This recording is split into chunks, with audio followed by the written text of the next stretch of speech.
സർക്കാർ രൂപീകരണത്തിന് NDA നേതാക്കൾ ഉടൻ രാഷ്ട്രപതിയെ കാണും. സഖ്യകക്ഷികളുടെ പിന്തുണക്കത്ത് കൈമാറും. നരേന്ദ്രമോദി മൂന്നാമതും പ്രധാനമന്ത്രി പദത്തിലേക്ക്.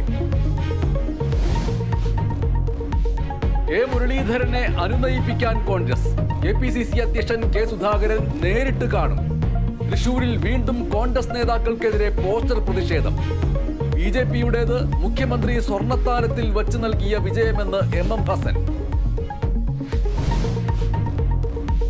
തെരഞ്ഞെടുപ്പ് കഴിഞ്ഞിട്ടും തലവേദന ഒഴിയാതെ ഇടതുമുന്നണി. രാജ്യസഭാ സീറ്റ് ചർച്ചയിൽ അന്തിമ തീരുമാനമായില്ല. വിട്ടുവീഴ്ചയ്ക്കില്ലെന്ന് കേരള കോൺഗ്രസ് M. മന്ത്രിസഭാ പുനഃസംഘടനയും ഉപതെരഞ്ഞെടുപ്പും വെല്ലുവിളി.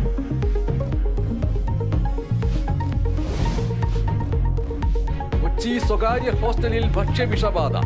10ഓളം പെൺകുട്ടികൾ ആശുപത്രിയിൽ. ഹോസ്റ്റലിനെതിരെ നടപടിയുമായി ആരോഗ്യ വിഭാഗം. മലപ്പുറം മൊറയൂരിൽ സ്കൂൾ ബസ് മറിഞ്ഞ് 12 കുട്ടികൾക്ക് പരിക്ക്. അപകടത്തിൽപ്പെട്ടത് മൊറയൂർ VHM ഹയർ സെക്കൻഡറി സ്കൂളിലെ വാഹനം. കുട്ടികളെ കൊണ്ടോട്ടിയിലെ സ്വകാര്യ ആശുപത്രിയിൽ പ്രവേശിപ്പിച്ചു. വയനാട് സുൽത്താൻ ബത്തേരിയിൽ കൂട്ട വാഹനാപകടം, 4 പേർക്ക് പരിക്ക്.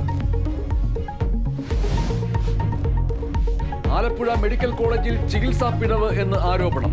നവജാത ശിശു മരിച്ചത് കൃത്യമായ പരിചരണം ലഭിക്കാത്തതിൽ എന്ന് ബന്ധുക്കൾ. മെഡിക്കൽ കോളേജിൽ ബന്ധുക്കളുടെ പ്രതിഷേധം. ഇന്ത്യയുടെ ഫുട്ബോൾ ഇതിഹാസം സുനിൽ ഛേത്രിക്ക് ഇന്ന് വിടവാങ്ങൽ മത്സരം. അവസാന മത്സരം കുവൈറ്റിനെതിരെ കൊൽക്കത്തയിൽ.